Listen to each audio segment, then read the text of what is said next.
ఈ రోజే డౌన్లోడ్ చేయండి, మీ ఫేవరెట్ షోస్ చూడండి. ఇక ఈ రోజు మన సూపర్ ఫుడ్ వంటిలే వైద్యశాలలో గోధుమ రవ్వతో చేసే దహి వడాని ఎలా తయారు చేసుకోవాలో చూద్దాం. డాక్టర్ గారు, మరి ఈ దహి వడ అనేది సాధారణంగా మినువులతో చేస్తూ ఉంటాం. మినువులు ఆల్రెడీ చాలా ప్రోటీన్ ఎక్కువ ఉంటుంది, కానీ ఈ గోధుమ రవ్వను ఉపయోగించి దహి వడాని తయారు చేసుకునే విధానం ఏంటో ఒకసారి చూపిస్తారా? నూనె లేకుండా వడలు ఏంటి అని చాలా మందికి అనిపిస్తుంది. నాన్ స్టిక్లు వచ్చాయి, ఎలక్ట్రిక్ ఓవెన్స్ వచ్చాయి, అట్లాగే కొన్ని ఎయిర్ ఫ్రైయర్స్ వచ్చాయి. అవును, ఇప్పుడు అన్ని విధాలుగా గారెలు మనం నూనె లేకుండా కాల్చుకోవచ్చు.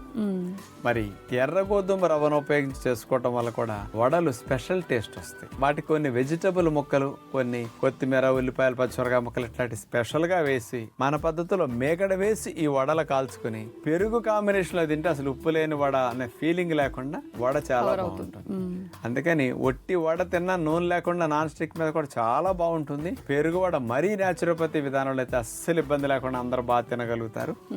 అలాంటి దహి వడ ఎలా చేసుకోవాలో చూద్దాం. గోధుమ రవ్వ దహి వడ తయారు చేయడానికి కావాల్సిన పదార్థాలు: నానపెట్టిన ఎర్ర గోధుమ రవ్వ 1 కప్పు, నానపెట్టిన పొట్టు తీయని పెసరపప్పు 1/2 కప్పు, పుల్ల పెరుగు 1.5 కప్పు, అల్లం ముక్కలు 1 టేబుల్ స్పూను, పచ్చిమిరపకాయలు 3, తేనె 1 టేబుల్ స్పూను, అల్లం పచ్చిమిర్చి పేస్ట్ 1 టేబుల్ స్పూను, జీలకర్ర 1 టీ స్పూను, మినప్పప్పు 1 టీ స్పూను, ఆవాలు 1 టీ స్పూను, వంట సోడా కొద్దిగా, కరివేపాకు కొద్దిగా, కొత్తిమీర కొద్దిగా. ముందుగా ఎర్ర గోధుమ రవ్వని 5-6 గంటలు నీళ్లు పోసి నాననివ్వాలి. ఇక వడలు అంటే మరి అల్లం కంపల్సరీ కాబట్టి మిక్సీ జార్లో అల్లం ముక్కలు, పచ్చిమిరపకాయ ముక్కలు, నానపెట్టిన పొట్టు తీయని పెసరపప్పు, ఈ మూడింటిని మెత్తగా పేస్ట్ చేసుకుంటాం. ఆ పేస్ట్ని ఒక బౌల్లో తీసుకుని ఆ బౌల్లోకి నానపెట్టిన ఎర్ర గోధుమ రవ్వ నీళ్లలో తీసేసి నీళ్లు పిండేసి ఆ రవ్వని ఇందులో వేయాలి. ఆ పెసరపిండిలో ఈ పిండేసిన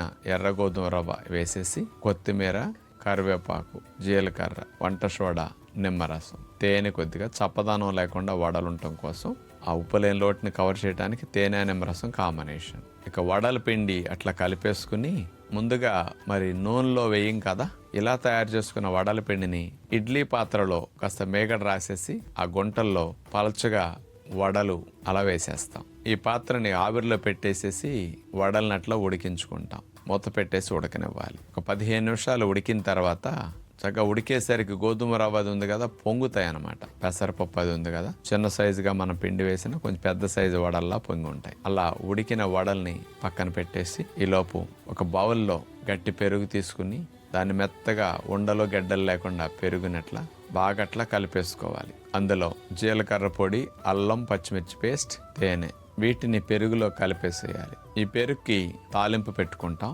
కొద్దిగా మేగడ వేసేసి అందులో జీలకర్ర, ఆవాలు, వంట సోడా కొద్దిగా, మినపప్పు, ఎండుమిరపకాయ ముక్కలు, కరివేపాకు, ఇలా తాలింపు అంతటిని ఆ పెరుగు కలిపేస్తాం. ఎందుకంటే వడలు సులభంగా తినడానికి పెరుగు కమ్మగా ఉండాలి కాబట్టి, దహి వడలకి తాలింపు చాలా మెయిన్ కాబట్టి ఆ తాలింపుని పెరుగులో వేసి కలిపేసి ఆ వేడి వేడి మీద వడలు తీసుకెళ్లి ఇందులో వేసేస్తాం. ఆ వేడి మీదే బాగా పెరుగుని పీల్చుకుని వడలు చాలా బాగుంటాయి.